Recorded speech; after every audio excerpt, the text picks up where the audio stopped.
Tractor तसेच कृषी अवजारे यांच्या खरेदीसाठी सबसिडीसाठी प्रतीक्षेत असणाऱ्या शेतकऱ्यांसाठी कृषी यांत्रिकीकरण उप अभियानासाठी राज्य शासनाने 218 कोटी 5 लाख रुपयांचा दुसरा हप्ता अखेर मंजूर केला आहे. या व्हिडिओमध्ये आपण पाहणार आहोत कोणत्या प्रवर्गाला किती निधी मिळाला आहे, ट्रॅक्टर अनुदानासाठी नवीन सुधारित मर्यादा किती आहे आणि हे पैसे थेट खात्यावर कसे जमा होणार.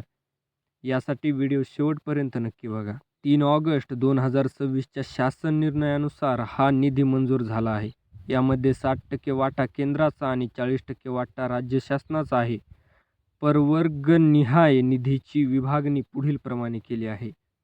सर्वसाधारण जनरल यांच्यासाठी केंद्राचा तसेच राज्याचा वाटा धरून 171 कोटी 82 लाख रुपयांचा निधी, तसेच अनुसूचित जाती SC समाजासाठी राज्य सरकार आणि केंद्र सरकारचा धरून 25 कोटी 73 लाख रुपये.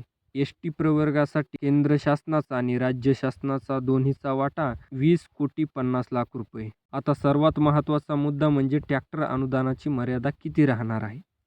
तर अल्प अत्यल्प भूधारक शेतकरी, महिला शेतकरी तसेच SC व ST प्रवर्गातील शेतकऱ्यांसाठी ट्रॅक्टर अनुदानाची कमाल मर्यादा 1,25,000 रुपये, तसेच इतर सर्वसाधारण प्रवर्गासाठी ही मर्यादा 1 लाख रुपये आहे. विशेष म्हणजे हे सर्व अनुदान कोणत्याही मध्यस्थीशिवाय, कोणत्याही अधिकाऱ्याशिवाय थेट तुमच्या बँक खात्यामध्ये महा-DBTद्वारे जमा केले जातील. जर तुम्हीही महा-DBTवरती अर्ज केला असेल आणि तुमच्या अर्जाची पूर्वसंमती तुम्हाला मिळाली असेल आणि त्याबद्दलची सगळी प्रोसेस तुमची झाली असेल, तुम्ही जर खरेदी केली असेल, तर त्याच्यावरची तुमची सबसिडी ती आता पडण्यासाठीचा रस्ता मोकळा झालेला आहे.